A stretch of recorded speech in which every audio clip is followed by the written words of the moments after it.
भक्तजनों, आज आप सुने माँ संतोषी की व्रत कथा। माना जाता है कि यह कथा पढ़े बिना संतोषी माता का व्रत अधूरा होता है। संतोषी माता की व्रत की पौराणिक कथा के अनुसार एक बुढ़िया थी, उसका एक ही पुत्र था। बुढ़िया पुत्र के विवाह के बाद बहू से घर के सारे काम करवाती थी, परंतु उसे ठीक से खाना नहीं देती थी। यह सब लड़का देखता, पर माँ से कुछ भी नहीं कह पाता।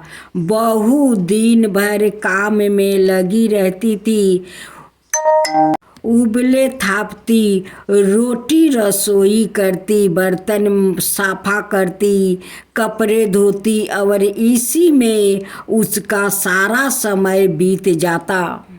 काफ़ी सोच विचार कर एक दिन लड़का माँ से बोला, माँ, मैं परदेश जा रहा हूँ। माँ को बेटे की बात पसंद आ गई और उसे जाने की आज्ञा दे दिया। इसके बाद वो अपनी पत्नी के पास जाकर बोला, मैं परदेश जा रहा हूँ, अपनी कुछ निशानी दे दो। बहू बोली, मेरे पास तो निशानी देने योग्य कुछ भी नहीं है। यह कहकर वो पति के चरणों में गिर कर रोने लगी। इससे पति के जूतों पर गोबर से सने हाथों से छाप बन गई। पुत्रा के जाने के बाद सास के अत्याचार बढ़ गई। एक दिन बहू दुखी होकर मंदिर चली गई। वहाँ उसने देखा कि बहुत सी स्त्रियाँ पूजा कर रही थी। उसने स्त्रियों से व्रत के बारे में जानकारी ली तो वो बोली कि हम संतोषी माता का व्रत कर रही हूँ, इससे सभी प्रकार के कष्टों का नाश होता है। स्त्रियों ने बताया, शुक्रवार को नहा धोआकर एक लोटे में शुद्ध जल ले, गुड़ चने का प्रसाद लेना और सच्चे मन से माँ का पूजा करना चाहिए। खटाई भूल कर भी मत खाना और ना ही किसी को देना। एक वक्त भोजन करना।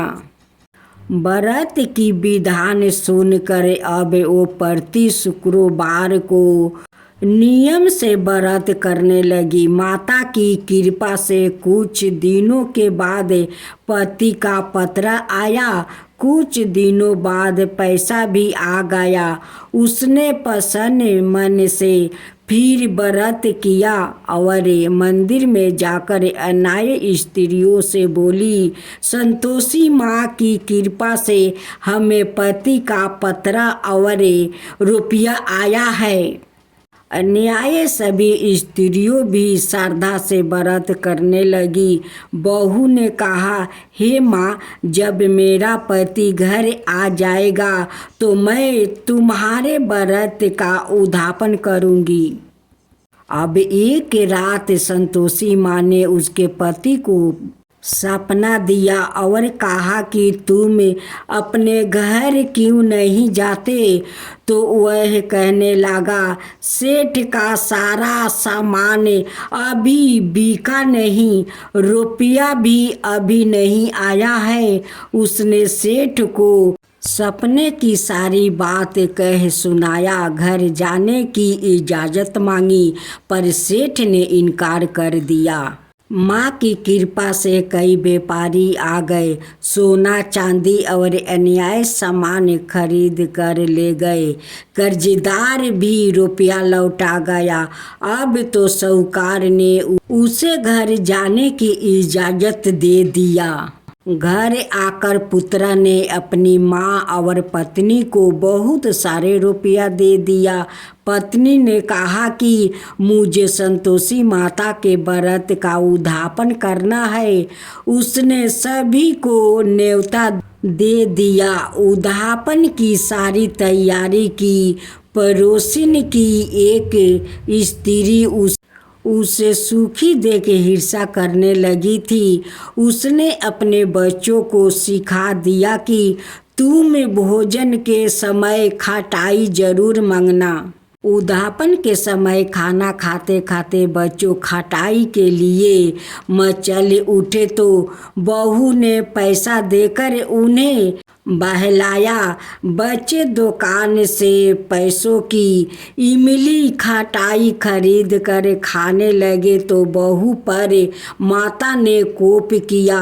राजा के दूत उसके पति को पकड़ कर ले जाने लगे तो किसी ने बताया कि उद्यापन में बच्चों ने पैसे की इमली खटाई खाई है तो बहू ने पूर्ण व्रत के उद्यापन का संकल्प किया।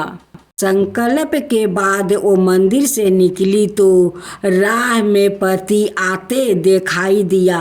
पति बोला, इतना धन जो कमाया है उसका कर्ज राजा ने मांगा था। अगले शुक्रवार को उसने फिर विधिवत व्रत का उद्यापन किया। इससे संतोषी माँ प्रसन्न हुई। 9 महीना बाद चांद जैसा सुंदर पुत्र हुआ। अब सास बहू और बेटा माँ की कृपा से आनंद से रहने लगे।